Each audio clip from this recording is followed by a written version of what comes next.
It's another day, the sun is shining. Got to know what's going on around you. Wake up, it's the time to motivate your mind. Come with me, let's make this moment brighter. Wake up with the Bahamas at sunrise. Come on and wake up with the Bahamas at sunrise. Wake up with the Bahamas at sunrise. Wake up with the Bahamas at sunrise. Hey.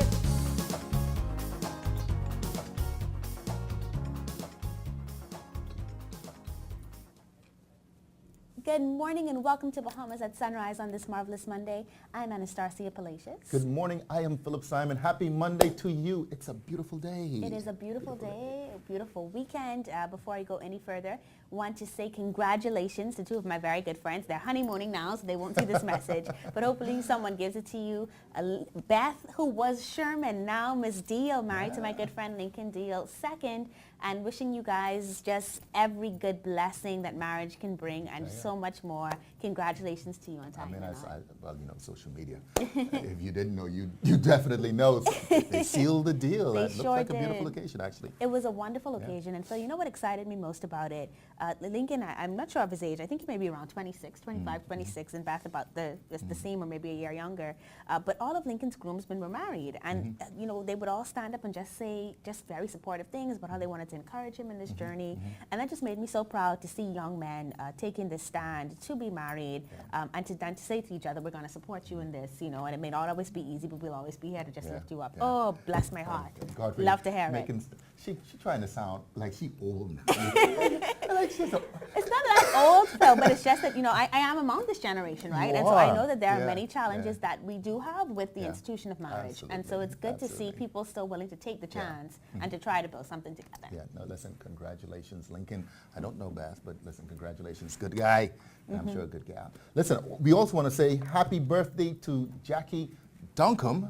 We hear you watch the show every day, so a special birthday to you. March babies are very special. Happy birthday. I don't know. I guess March babies, right? A very special happy birthday to you, Ms. Duncombe. Thank you so much for watching every day. Yeah. And to all of you that tune in every day, we are so grateful for you for allowing us the opportunity to be here and to share with you so many of the exciting things happening in our country. And Yeah, we've got a great show yeah, lined yeah. up for you this morning. Definitely. We're talking with the BBSQ. It almost sounds like barbecue, but not quite that. The Bahamas Bureau of Standards and Quality, about the new standards for importing used vehicles. Of course, my standard would be like, listen, just don't bring them in. And of course, we've got a new case of, what's that word, Doc? Chikungunya. Okay, great. I'm going to be doing that particular one with Dr. Moxie this morning.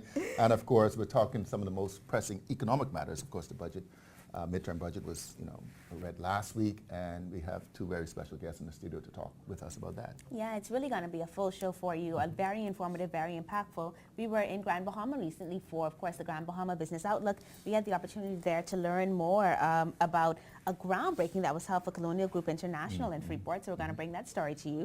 We also have the Asphalt Management, Paving, and Testing Group here. They're going to be talking to us about the work that they do, and we've got the second part of that, a live interview for you, meeting some of the outstanding artistic talent that works with them to bring the brand to life. So all of that ahead and so much more. Of course, you get to see the handsome Phil and the very handsome and weather predicting Godfrey Burnside. Wait a minute. Yes? Got handsome Phil and very handsome Godfrey? The very handsome Phil and the very handsome Godfrey. All right, there we go. So much pressure, guys. Going to present us now with our first look at weather. Here is Godfrey Burnside.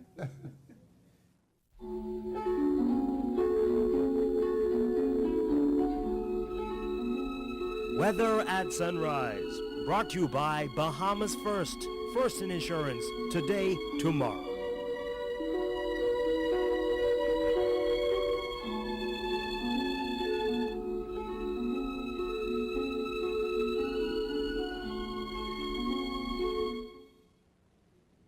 Thank you, Star, and good morning, Bahamas, and good morning to Exuma. I was in Exuma over the weekend. I had a lovely time. In your first look at weather at sunrise, ridge of high pressure, which the down weather feature, is now going to shift towards the east. And that's going to make way for a cold front to move here sometime on tomorrow morning.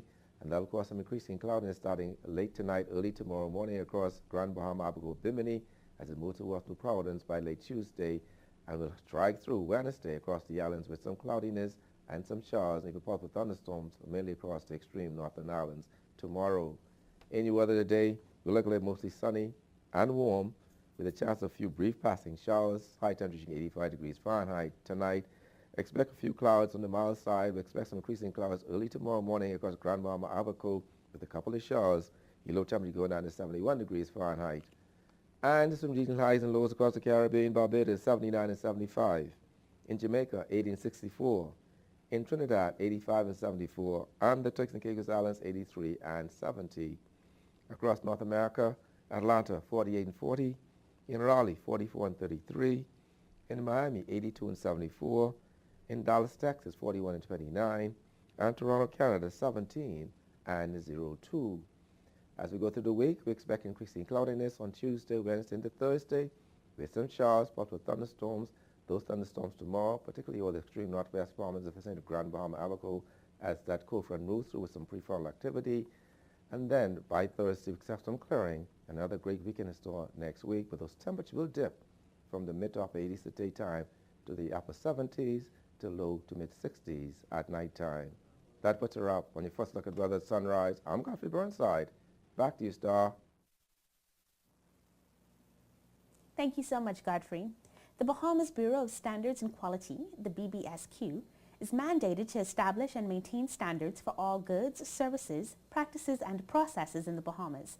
Here to talk about the new parameters for the roadworthiness of imported vehicles, very, very, very important, is the director of the BBSQ, Dr. Renee Ferguson Bufford. Good morning, Dr. Bufford, and welcome to Bahamas at Sunrise. Good morning. It's good to be back again. Always a Thank pleasure you. to have you with us. It's been a while since we've spoken. Yes. And so for those who may not know, I kind of want you to give a general work, an overarching work of the BBSQ for them. Well, you did an excellent job opening up for us. So the Bureau is mandated by two acts of Parliament. First, the Standards Act. And the role, our mandate for standards is to adopt regional and international standards, their processes, practices, services, any best practice in that regard, Okay. all in an effort to overall enhance the economy of the Bahamas, to also improve the quality and safety of our goods and services coming in. And we just want to learn, we just want to be able to protect our country and our citizens, also the environment Okay. and the industry overall. Okay. And so it's a Herculean task because it involves every sector of society. Wow.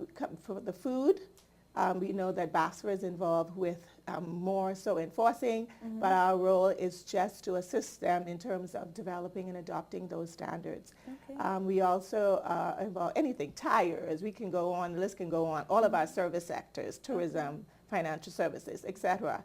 And then the other mandate would be the Weights and Measures Act. Okay. We're looking to move very shortly in Parliament, where we will be revising both of those acts and putting them before to ensure that we are compliant with all of the WTO agreements. But the other act is to regulate all weights and measurement activities Okay. in the Commonwealth of the Bahamas. And so weights and measurements, break that down for me. Is that related to like all weight, as in we're we're Well, overweight, or is it related to it more could- like food and Okay, how so does it that work? involves every type of weight activity, and that is it's its own institution. Okay. And so when we're looking at weight and measurement, we're talking about ensuring equity in trade, Okay. basically. But we also are tasked with ensuring that everything is traceable to the SI system of measurement, Okay.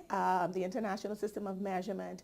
And so that could involve your scales, Okay. ensuring that those scales are accurate. Okay. Ensuring that when we come in from the airports, that if they say 50 pounds, that the measurement at those scales, those commercial scales, the grocery stores, etc. When we go to the gasoline stations, it involves our blood pressure machines, all of the health. And Okay. so when we look at measurement, everything involves some type of measurement.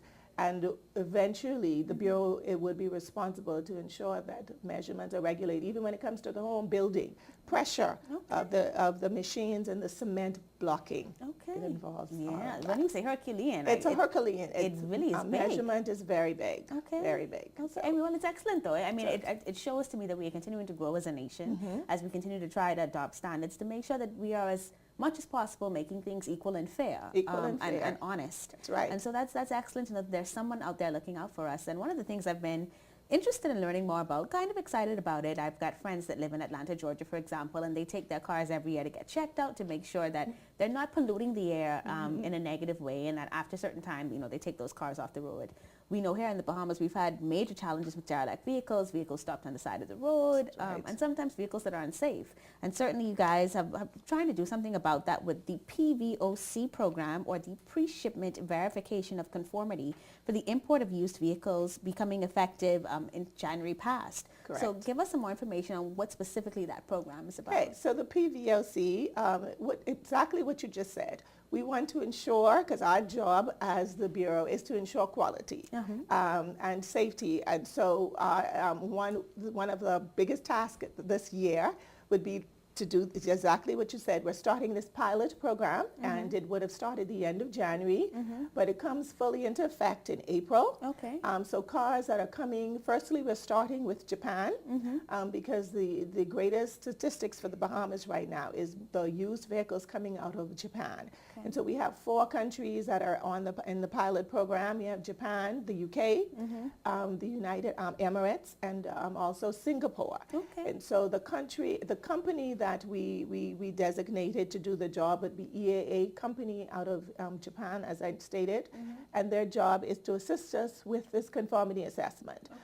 We can look at third parties because we don't have the facilities in place, and most of our vehicles are coming from another country. They're being imported, and so we thought it necessary, given the fact that we do have a lot of derelict vehicles, a lot of substandard vehicles coming into the country. We wanted to ensure that there is quality and safety with those vehicles. And so we began this, we looked at this program, we visited Japan, and we have invited them in to come and do this private-public partnership with the country to ensure that from now on the cars that are coming in from Japan and those other countries that I called are pre-inspected. So they go through an assembly line where they're tested for the emissions, for the tires, just everything, because most times when we go online, we purchase a car.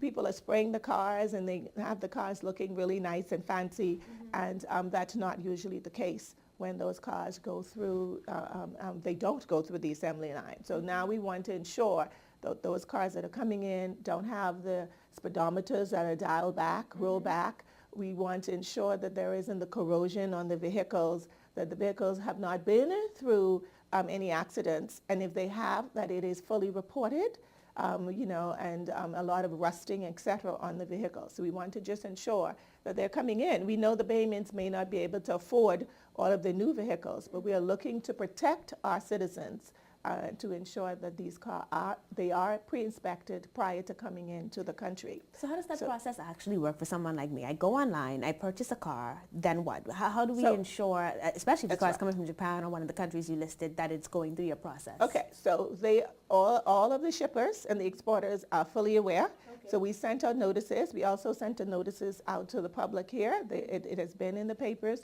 It is on our website. So you can go to the website, bbsq.bs.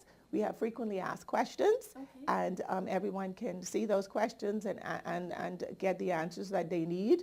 We also are linked to the EAA company in Japan, so that anything that they would need, which they have been doing very well so far, they have been calling and asking questions, and I have been doing the best I can to ensure that either I answer those or I direct them to EAA company, and they have been answering those questions. We are working with Customs, Bahamas Customs, also with road traffic. They've been very, very involved in the process to ensure the smooth efficiencies, and we are ready to go. So come the middle of April, the cars that are coming in now will have what is called a certificate of conformance, a COC. They will also have stickers, decals, to say that they have been approved. and they will also have the radiation and emission sticker to say that they have gone through that process to ensure that the cars have been tested and verified. Well, this is good news to hear, and of course we're looking forward to learning more as you guys just continue to improve the nation through the work that you're doing. Certainly we want to encourage you, and we thank you so much for giving us that website. Could you give it to us one more time? bbsq.bs.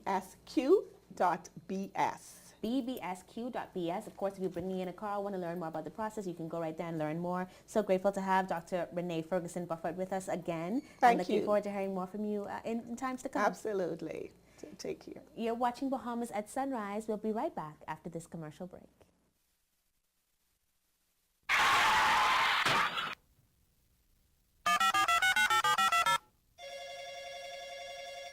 Good afternoon. First response. How can I help you? I've been in an accident on West Bay Street. Can you send someone to help?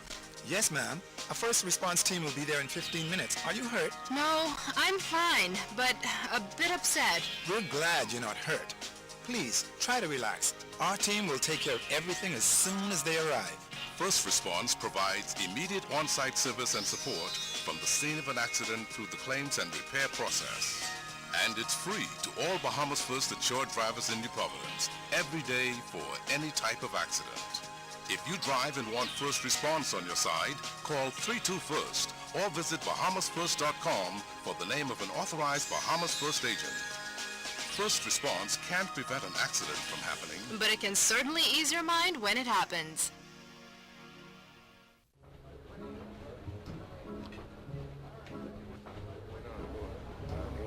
Wait, that's Omar Little from The Wire. You think everyone is Omar from The Wire? Wow, it's really nice to meet a fan. It's like he's right here. I telling you he's been in all type of shows and stuff? And you know, Rev Go Play plays a lot of good movies and TV shows. Excuse me, can't you see we're watching something else? Rude.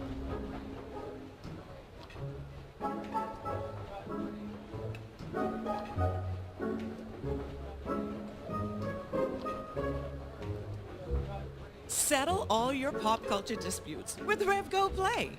Watch, record, and stream all your favorite shows wherever you are. Free for all Rev TV subscribers. Rev, you and us together.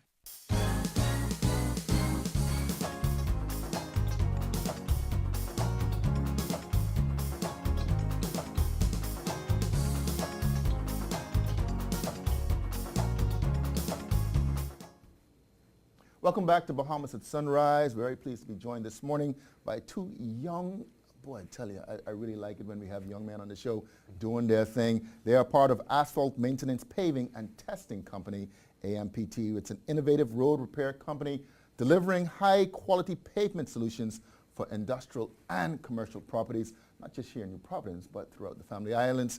We're very pleased to be joined by Verley McKinney. He's the CEO and, of course, project manager, and Craig Woodside, Assistant Project Manager, AMPT. Gentlemen, good morning. Welcome to Bahamas at Sunrise. Good morning, good morning. Good morning, good morning. Good morning. This may be your first time here. Yes, Yes, it is. All right, well, listen, we're very pleased to have you this morning. Introduce your company to us. Okay, Phil, just to elaborate on what you said, Asphalt Maintenance Pavement Testing Company is an innovative road repair company. We are highly committed to delivering high-quality pavement solutions to residential, commercial, and industrial properties. We've been in business now for approximately 5 years, and business seems to be on the upward move. We just want to continue the momentum and inform the Bahamian public that we do have a road repair company that is committed to making sure our roads are repaired to the highest standard possible. Yeah, yeah. I mean, we know about the traditional companies, you know, one or two have been around for a very long time, and another new one, we won't call their names this morning. But listen, when you're talking about driveways and potholes and parking lots and trenches, I mean, you do it all. I mean, you know, from repair to construction. Yes, sir. That's correct? Yes, sir. That's correct. Tell us a little bit about, more about the work that you do. Oh, well, as the assistant project manager, it's actually my job to be on site. Yeah. Majority of the time, first person on site. I take pictures, takes measurements. When we go along, we base the prep work, which is mainly we break up the ground, level it off, whichever slopes, the run directions we want the, you know, the water to drain off on. It depends on the part. Either we're doing parking lots, driveways, roads, and then we just prep the roads, come there, compact it, do what we do. Our guys, we're powered by perfection. So you may see some guys coming to a hole and just picking it up and throwing it. No, we do it a different way. But it's not as simple as that. I mean, when you think about it, people look and they say, well, listen, just fix the road, man. Just touch down or just pave the road. Like to say, there's a lot of engineering that goes into it. But as far as the company goes, like we basically have like a step-by-step procedure that we mark out the hole, we saw cut the hole, we excavate and remove all surplus material, we backfill it with well-graded fill material. That's virgin fill material because a lot of guys use like the old tire and they put it back. So once we backfill it, we compact it, we allow like a day for the cars to reinforce the compaction, and then we apply the top coat along the edges, which is the glue, and then we install the hot mix asphalt and compact that's it. different. I saw a documentary not too long ago that spoke to the different types of materials that people use, not just to make roads, but to do repairs. You know, you mentioned just now, Craig, powered by perfection. What do you think sets you apart from your competition? Just our drive. We are charismatic, we're young, we're driven. The way we do things, it's just, you can tell us apart. Our patches, you can tell us apart. Our driveways, you know. We know when you've been there. One other thing, the piggyback on Craig, I think youth works in our favor, the fact that we're young and our whole team is young. So we get out there, we go the whole 10 hours, you know. And then we have a hot box truck. That's really our biggest benefit over majority of companies, because what this allows us to do is patch during the nighttime hours. We can even overlay mix and patch the following day. Phil, I'll even give you an example. We did patching in the island of Eleuthera, where we took asphalt from Nassau, patched it on the island link for about 4 hours, and then started paving in Eleuthera the following day. Wow. Yes, sir. I mean, you said a hot box truck. A hot box truck, yes, sir. We are the only active company right now with 2 hot box truck on the road patching. All other guys, like, they patch off a traditional water truck or flatbed truck. Yeah, exactly. That's open to the environment, and so the asphalt tends to lose temperature over time as you excessive exposure to the outside environment. But with these trucks, we maintain a 300-degree Fahrenheit temperature that allows good compaction and excellent placement of the asphalt. Oh, my goodness. Listen, give us an idea of, I mean, you mentioned Eleuthera, but I mean, obviously here in New Providence. Any other islands? Andros. We did work in Andros as well, yes, sir. In Grand Bahama. Yes, sir. And we scout out some work in Inagua, but, you know, we unfortunately you don't get all the projects you go after. Yeah. So you guys have been around for about 5 years now. 5 years. 5 years. Yes, sir. How did you get into this business? Well, I'm a civil engineer by trade, and I was fortunate enough to work with Mott MacDonald, which is the 10th largest engineering company in the world. And during my tenure at Mott MacDonald, I was able to work with Bahamas Hot Mix, where we repaved the entire Freeport Airport runway, and we did some work in the container port and the harbor as well in Freeport. And just being around this host of heavy equipment and watching Sean Geiser, project manager at Bahamas Hot Mix, I just fell in love with the idea of asphalt and project management and heavy civil projects. And of course, there are opportunities that abound, you know, throughout the streets of the Commonwealth of the Bahamas. Yes, what causes that? I mean, you see so many potholes. What causes a pothole? And they just appear randomly sometimes. I mean, just a simple corrosion. Corrosion? You know? Just riding over the roads, diesel, spillage, rain, the heat, temperature, you know. Any number of factors. Yes, sir. It's combined all at once sometimes, you know. So that makes it work.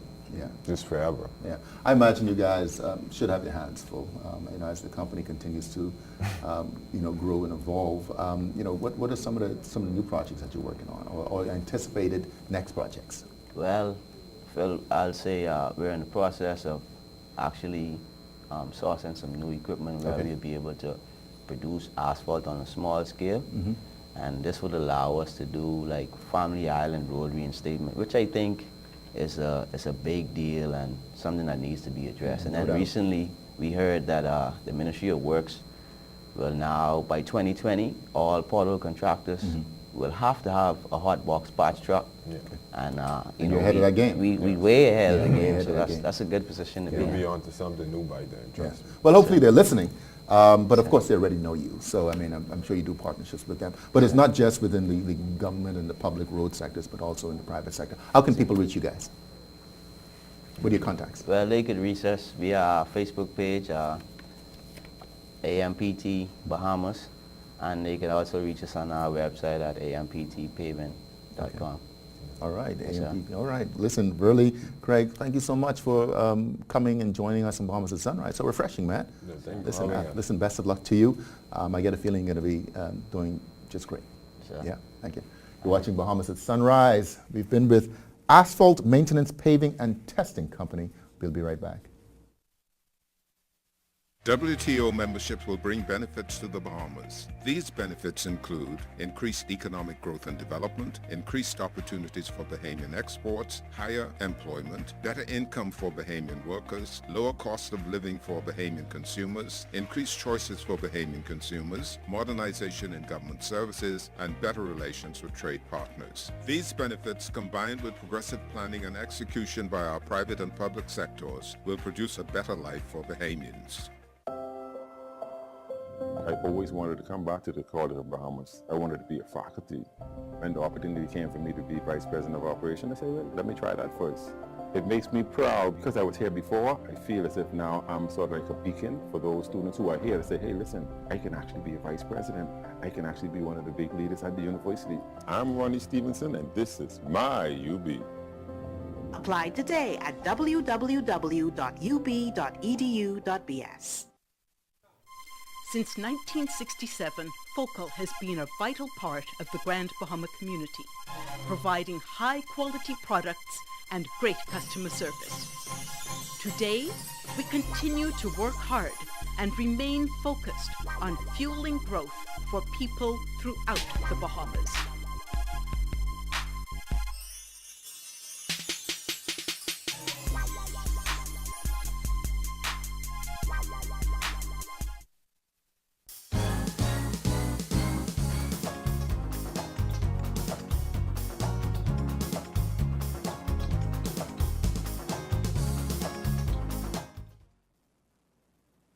Welcome back to Bahamas at Sunrise.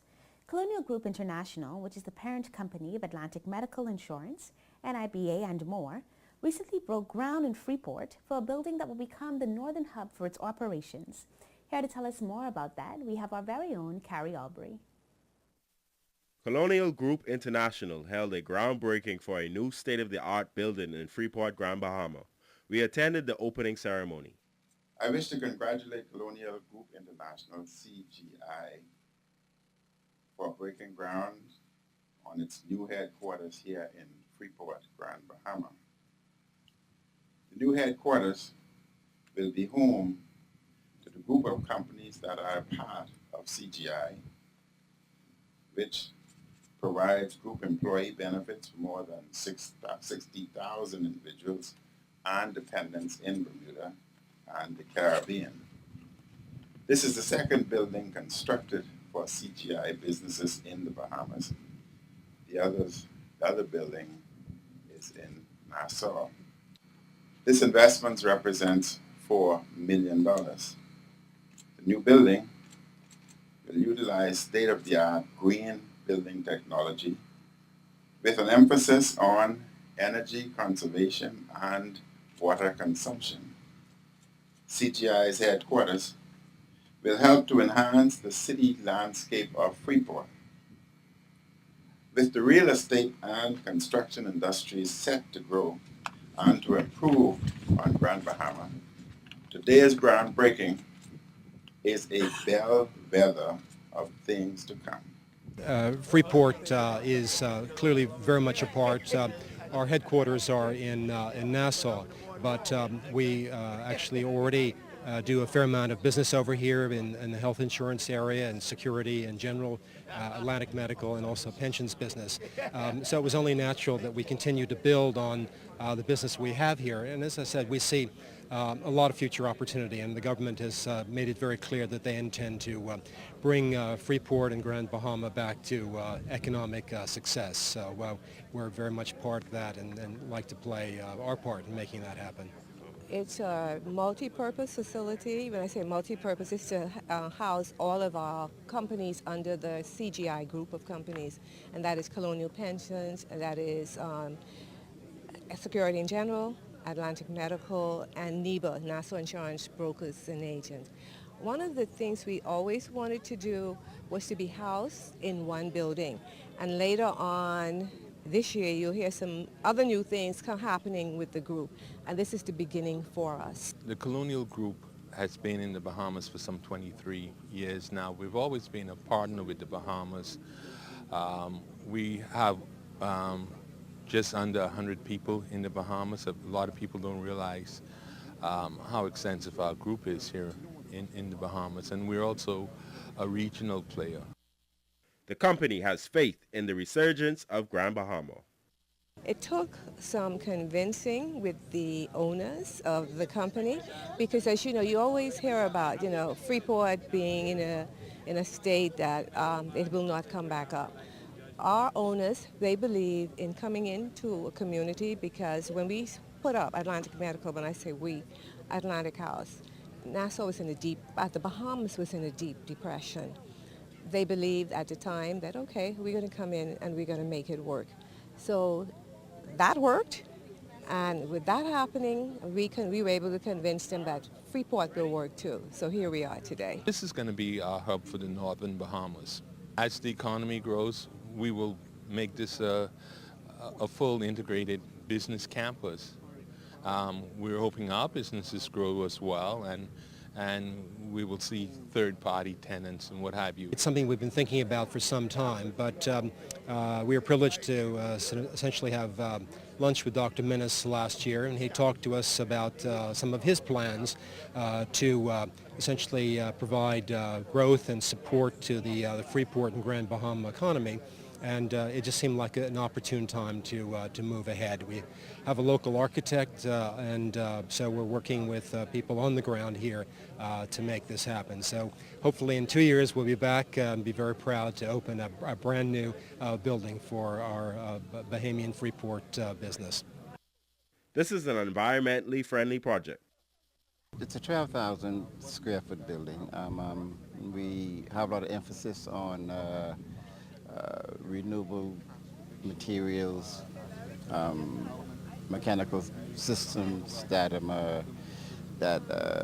give the owner the advantage of low utility bills. Most of this building as is will be used by our existing businesses, okay? And the way it's designed, this is a 4+ acre site. We're going to develop 1.5, roughly a third of it. The project is expected to be completed by next year. We are thinking that by April 2020 it will be completed. So it's going to take us about 12 to 14 months to barring hurricanes or any natural disaster. But we're aiming for April of next year. Reporting for Bahamas at Sunrise, I'm Kari Albury.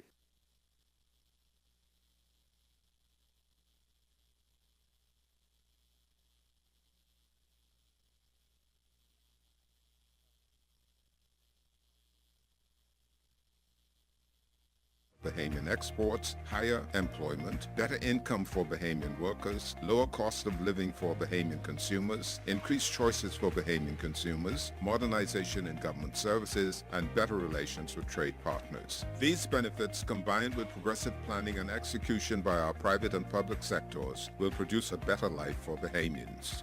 I'm Jennifer Basden, Group Sales and Marketing Manager for Bahamas Air, and it's my pleasure to invite you to experience Houston. From out-of-the-world excitement at Space Center's Houston, the gateway to NASA's mission control, to the over 10,000 restaurants representing cuisine from more than 70 countries. Houston has it all. Come, experience Houston with direct service on Bahamas Air. For more information on flight and packages, visit bahamasair.com. My name is Regilio Bethel. My position on board Equinox is mate relief captain. I must say that during our travels and journeys throughout the Exuma Keys, we've had a few dark or dead spots. Basically, there was no service. They were just dark spots. We would basically be dead ship out in the cold without any communication.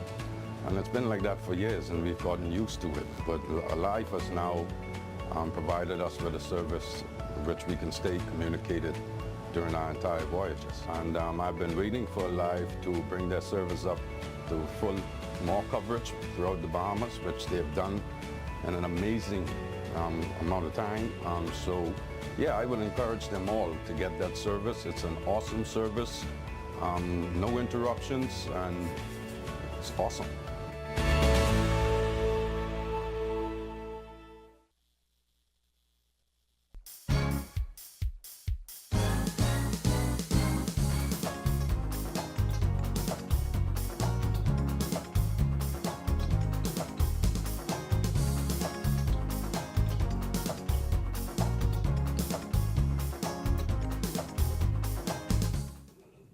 Welcome back to Bahamas at Sunrise. We're at the halfway point on this marvelous Monday, and we hope that you've been enjoying so far. It's been pretty good. I also want to say good morning to the Kingsway Academy Saints class of 1990.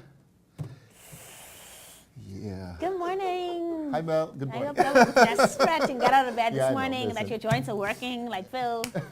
At least you were here. I mean, in 1990, you were here and running around and doing things. So. Yeah, I was like learning how to say my ABCs. Okay, so yeah, we're talking the economy this morning with Rupert Pinder and Hubert Edwards.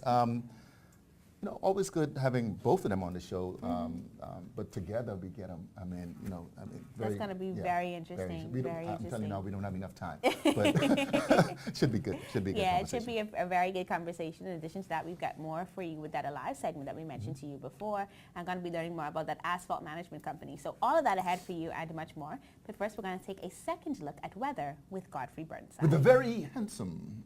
Very well done, Phil. Look at you giving compliments. I love it. Very handsome Godfrey Burnside.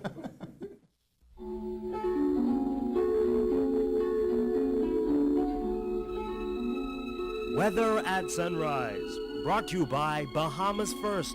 First in insurance, today, tomorrow.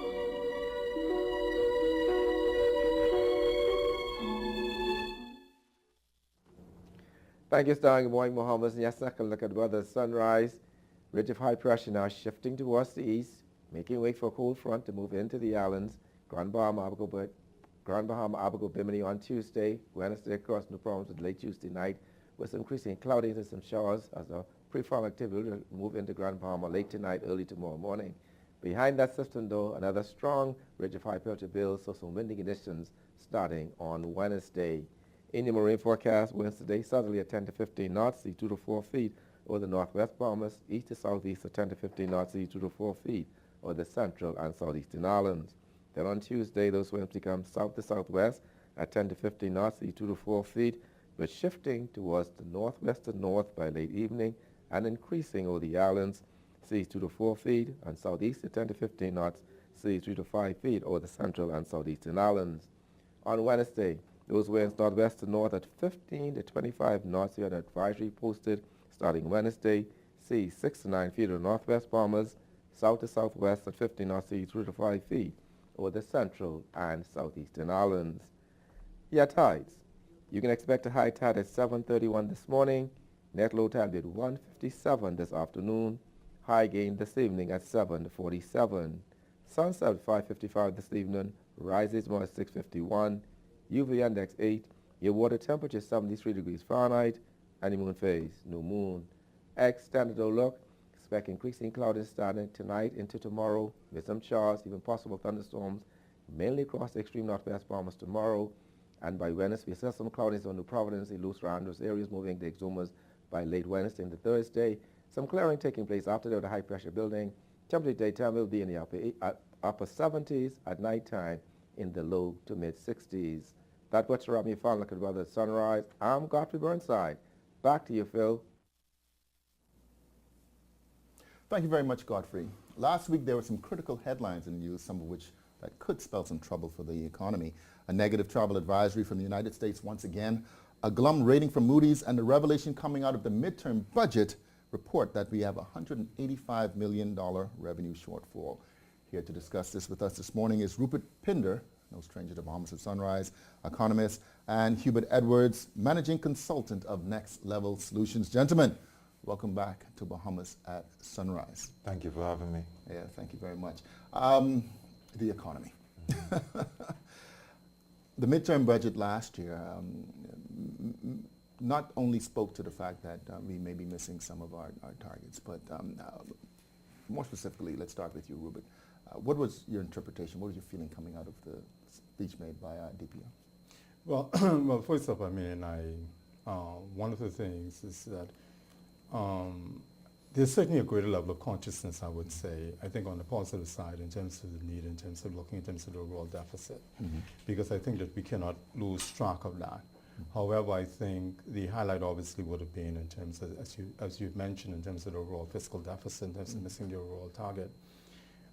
Initially, when we projected in terms of the overall increase in the value-added tax from 7.5% to 12%, one of the things that I noted is like we almost assume that there's like a one-to-one relationship. In other words, we increase the value-added tax by 60%, and therefore we expect like almost like a 60% revenue uplift in terms of the value-added tax revenue, not taken into account in terms of overall consumer behavior. So for me, to say that I was surprised, to be honest with you, I was not surprised because I think in my view, I was very, I wouldn't necessarily hesitant because obviously that was not my, I'm not part of the decision-making thing, but to the extent to which I felt that we were being very overly optimistic there in terms of those projections. But I think but in addition to the deficit, what I also found a bit discomforting was the fact that we are looking to cut expenditures by $130 million thereabouts to make up for that shortfall. And to me, I think we need to be very careful there, given that there's only 6 more months remaining in the fiscal cycle. You're talking about 5% of your overall total budget. I don't know whether that's achievable, and to me, you can have some unintended consequence in terms of raising tax revenues at the same time cutting expenditure, given the dependence on the private sector in terms of the government's overall budget. Yeah. Well, the IMF had their own, obviously they always have comments on the economy, and the Moody's came out as well, with their from negative to a stable rating. Hubert, Rupert said, I mean, he obviously hit some key points there. There are numbers, and then there's the reality of the situation on the ground. There have been a lot of announcements in the last several weeks about things that are happening. Do you feel as though, despite the announcements, that the economy is headed in the right direction? Well, definitely the projected growth in GDP shows that for a second year the economy is expected to grow by around 2%. By about 2%. The big thing which flows out of the midterm assessment for me, of course, is the missing of the $185 million in revenue. That said, there must have been an expectation, because these are estimates. There's always an expectation. No one ever really hit on those targets. But as Rupert rightly said, I think there was an overly optimistic expectation that there's a correlation between an increase in value-added tax and a one-to-one increase, if you will, in revenue. And the reason for that this should have been moderated is that as you increase tax, then taxpayer behavior is likely to change. Then when you look at the strategy behind the fiscal movement, we do support in every way, shape, or form the reduction in expenditure, the transparency, reduction in corruption, and anything in that regard. But when you look at the space has been created with a discussion around balancing the budget within 3 years, I think in some regard this is driving some of the decisions, because while revenue is down, we see that the deficit is still reducing. And when we look at capital expenditure, for example, capital expenditure is down. The question therefore is, what is happening with infrastructure? Are we missing the window for infrastructure? Because usually when you make capital expenditure, there is a period before you get payback. Are we missing too the opportunity where the global economy was growing, but now we're getting into some headwinds which say that there's going to be a curtailing. So again, within context, there are some positive things which are happening. Right. There are some underlying fiscal infrastructure which are being developed and strengthened, and we support that. But is there an adjustment in the strategy given the output that we've seen? Based on the discussion by the Deputy Prime Minister recently, it seemed as if we are making the same decisions to head down the same road. I mean, when you talk about, obviously the government's, stated goal or mandates to balance the budget over a particular period, 3 years in this instance. Speak a little bit more to this balance that Hubert is talking about, Rupert. How do you determine the right time to either increase taxes or to reduce spending, particularly as it relates not just to our local economy, but again, like Hubert is rightly indicating, in the opportunities possibly with the international economy? Well, first of all, I guess everybody will tell you, the economists as well as the laypersons, it's never a right time to increase taxes. Nobody would necessarily accept that. But I think one of the things that you said in there, and I think the answer somewhere, and it's really in terms of a balancing act. But I think from a public policy standpoint, one of the things that you must have as your overarching theme, and that is the growth of the economy. Okay. Right? That becomes paramount. So, balancing a budget in the context from a public policy standpoint is different from that in terms of running a company. You have to take into account the moving parts. So, for example, if you're running a company, you have red ink. That's the extent to which your expenditure exceeds your overall revenues. Right. I mean, deficit, whether it's in the public arena or whether it's in the private, it's never a good thing, obviously. But when you're running a private company and you have red ink, you say, well, okay, I will trim expenditure, I will raise my prices, and to the extent to which you achieve a balance or even move into the black, your shareholders will kiss you. I mean, you will get a raise, whatever. Right. However, in running a country, you have to consider in terms of the moving parts. When, yes, you want to reduce your deficit, but you got to consider that when you cut public expenditure, particularly in terms of salaries and to the extent which you lay off people, you have to consider those people are also consumers of goods and services. Right. You have to consider that when you increase the level of taxation, you're moving funds out of the productive sector, in this case the private sector, into the public sector, which we all know are less efficient in terms of how they use resources.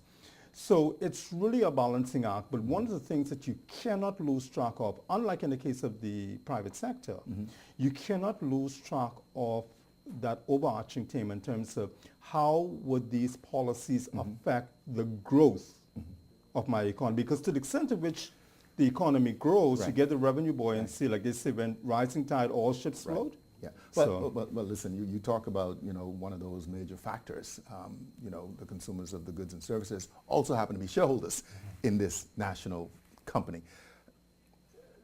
That's a critical element because at the end of the day, any progress or that a government may make in managing our economy has to be weighed against the social aspect of there's certainly a social undercurrent, and that is one of the reasons why I think running a country becomes that much difficult. The idea of being locked into a fixed strategy must be something which becomes challenging, and I would think that the outflow, the indicators, the slowdown in the national, in the global economy, the reduction in revenue, the need for additional infrastructural development, these are the indicators which are supposed to be driving the adjustment. And so to the extent that there are some positive, the move from negative to stable rating, that's a positive, but there has to be, in my mind, more nimble adjustment, respecting the fact that our situation has changed, and at the end of the day, the political infrastructure, the economic infrastructure is to make the public, the people, the citizenry better off. Listen, Hubert Edwards, Rupert Pinder joining us here on Bahamas at Sunrise. I told you we would not have enough time. Gentlemen, thank you so much. We're going to have to do this again real soon. Definitely. All right. You're watching Bahamas at Sunrise. We'll be right back.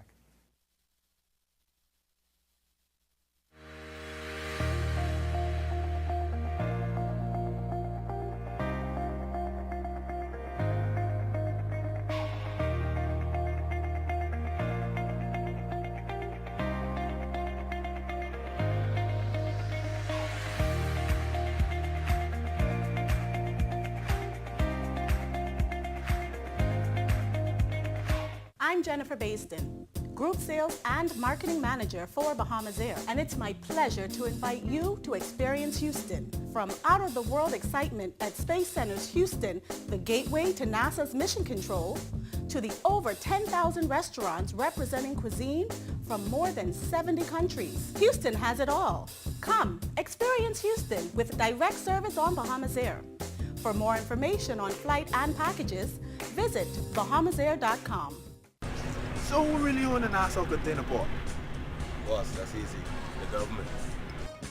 I do. I do. Thank you. I do. I do. And one day, he will too. I do. Knock now. Here at the Nassau Container Port, we've diversified our ownership to give hardworking Bahamians a piece of the economic pie. And we'll continue to grow so that we can give you a consistent return on your investment. That's our promise.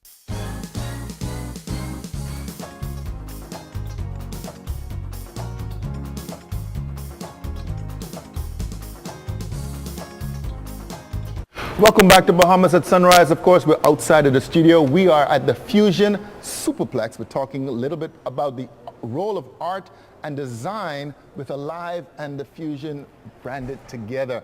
Very pleased to be joined by Sheridan Thompson. He is the Alive content and production champion.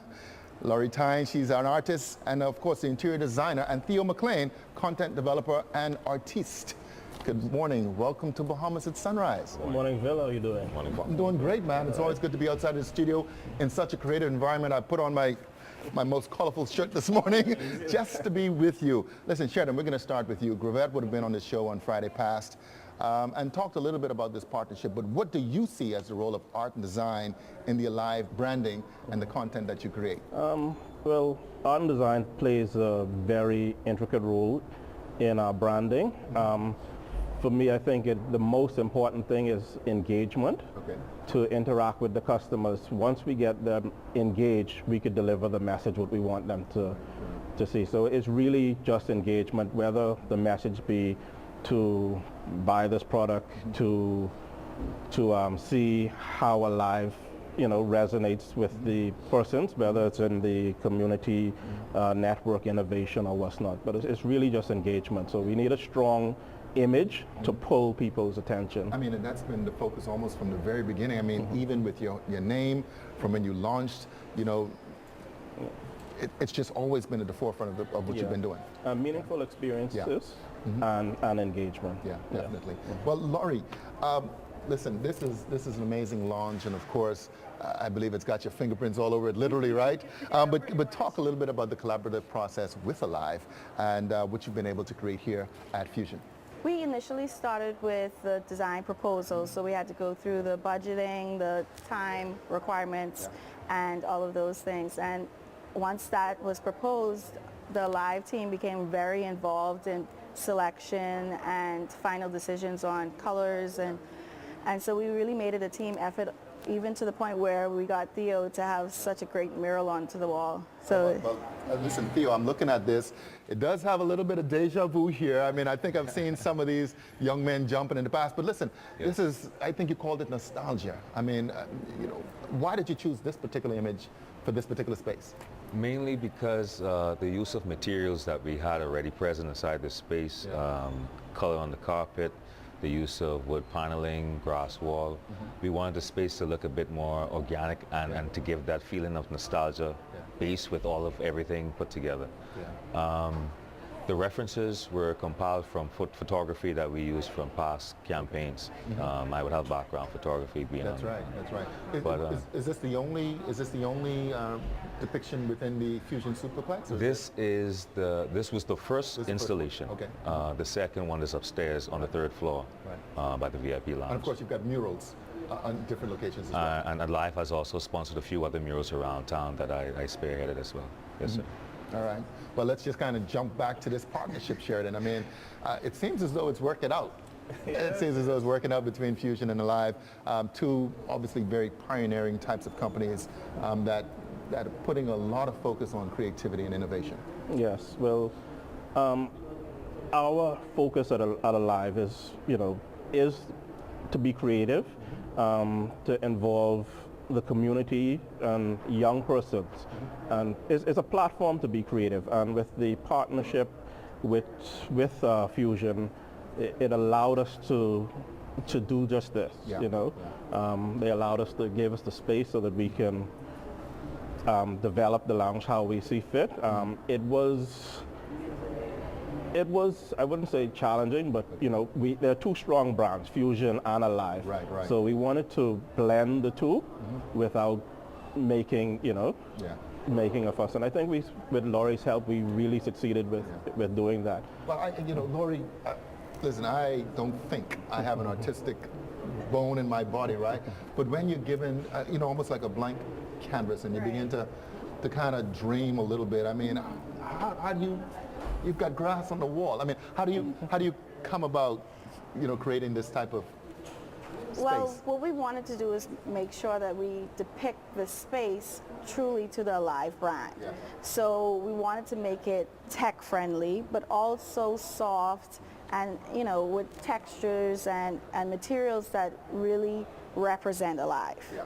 And that was the goal. That was the goal. Well, listen, Theo, I mean, listen, you are called the content developer, but you're also an artist. I mean, so you've been able to take your talents and really not just present them in a commercial way, but obviously have a platform now to kind of take it to a broader audience. I mean, you've been with Alive now for 3 years. For 3 years. From they started. Yeah. What do you see as the greatest benefit to this particular approach to the infusion of art and business?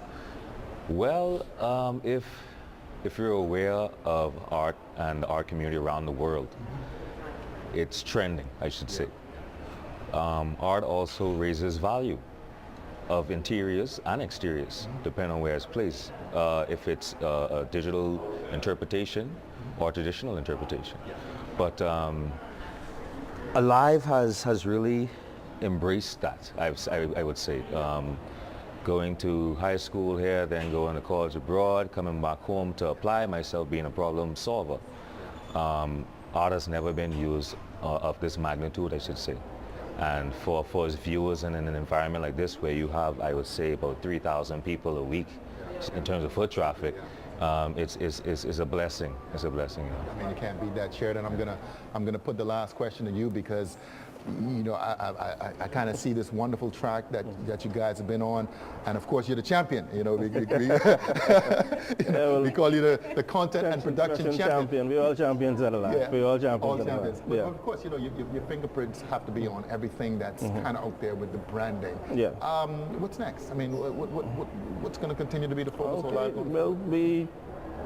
Well, innovation is where Alive is always been. That's where we're going, and we have a lot of innovative projects which we've launched and which we're continuing to launch. We're doing some other stuff. I won't be able to talk about it, but and we always try to pull it out to us. Yeah. No, but we're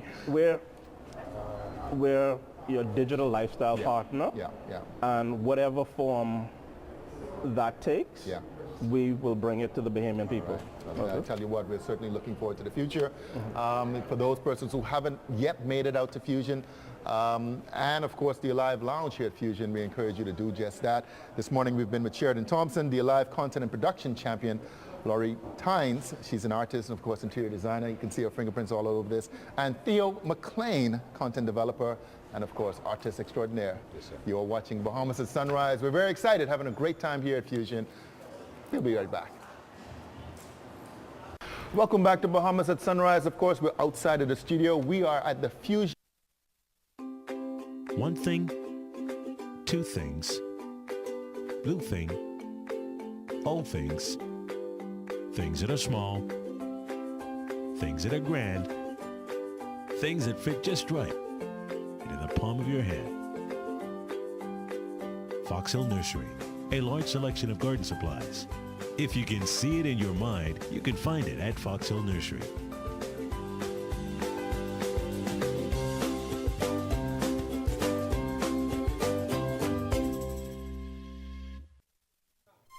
Since 1967, Focal has been a vital part of the Grand Bahama community, providing high-quality products and great customer service. Today, we continue to work hard and remain focused on fueling growth for people throughout the Bahamas.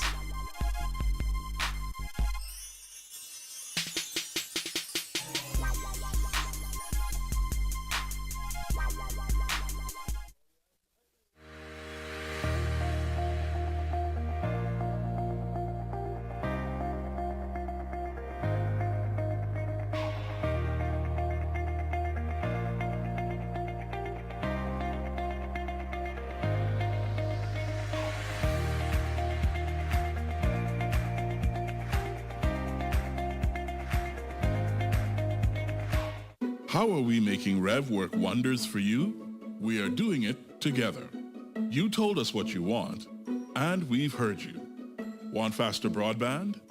How about speeds up to 1 gigabit per second? Want shorter house calls? 2 hours max. We promise. Want to take your entertainment anywhere? Well, your Rev Go Play app is here. Rev, we've heard you. You speak, we listen. Rev, you and us together.